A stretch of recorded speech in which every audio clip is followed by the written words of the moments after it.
All right, fans of Final Fight, you probably already know about a game called Final Fight MD, or short for Mega Drive. It's a fan port of Capcom's arcade game Final Fight to the Sega Genesis, Mega Drive, depending on what part of the world you're in, by a person named Mauro Xavier, I believe. They're in Brazil. My apologies if I mispronounce your name. I'm in Arkansas. I was raised in California, so I have a weird accent. A lot of words and names kind of they come hard to me, so I apologize. But on with the story. Uh, Over on TimeExtension.com, they mention that Xavier has decided to open source the game, and I mean completely. And source code will be available on GitHub. And this is great news, obviously. But the reason behind it is Xavier is tired of the comments related to the financial aspect of developing Final Fight MD, which I understand. But the thing is, at the end of the day, they do not own the property. They don't own any of the like the graphics and everything. Because even on their itch.io page, they do mention two people for graphics, one for sprite ripping, and then Xavier is mentioned for enhancements to the sprites, to the graphics. That so there's nobody mentioned is responsible for making original artwork for the game. And even if they did make original artwork, it had to be facsimiles, very similar to, and then how close can you get with it and it still be considered original artwork and not just an extension of Capcom's rights. And excuse me, but the thing is, Xavier also runs a Patreon, and I'm not a member of Patreon. I don't use Patreon. I don't care for Patreon. So, but I can only assume, presume, whatever you want to call it, make an ass out of you and me. I get it.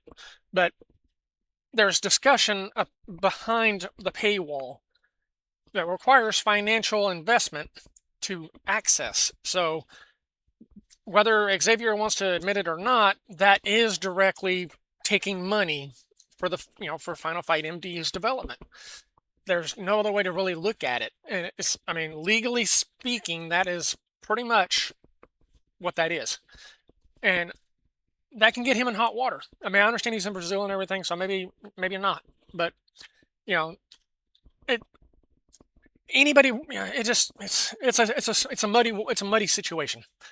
And apparently he's washing his hands of it and just going to release the game as open source and everything, which is great. But I do want to mention, and this is a first for me. Time Extension did continue on stating that Xavier is going to work on two of his original titles. One's Drift and Rage, and the other is Legend of Draconis. Now, the first for me here is I haven't heard anything about either of these projects, and all the stuff I've read about Final Fight MD. Is that poor marketing, or is that just the fact that everybody's latching onto this one popular project he's working on that he doesn't own the rights to, and nobody cares to cover the two? Which I get it. It's hard to market. It's hard to get traction, etc.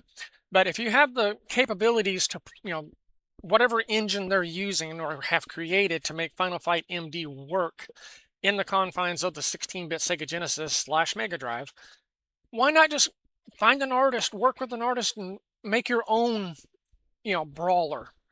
I mean, I'm a huge Final Fight fan, but I mean, I understand the frustration Xavier's having here over people bringing up the money aspect, but I mean, you had to expect it.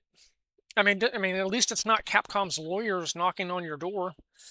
Yeah, Capcom's lawyers are not shutting the project down, which they still could. I mean, it's like, the lesser of two evils there, or lesser of two responsibilities, I should say.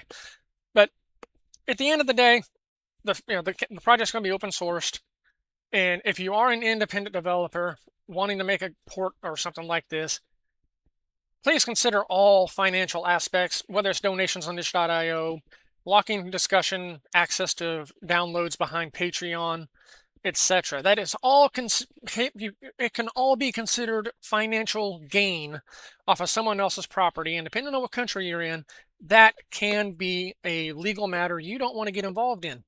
And Capcom is not very nice with fans. They're not as bad as Square Enix or Nintendo, but they're not as cool as Konami is. So keep that in mind if you're a developer working on these type of projects.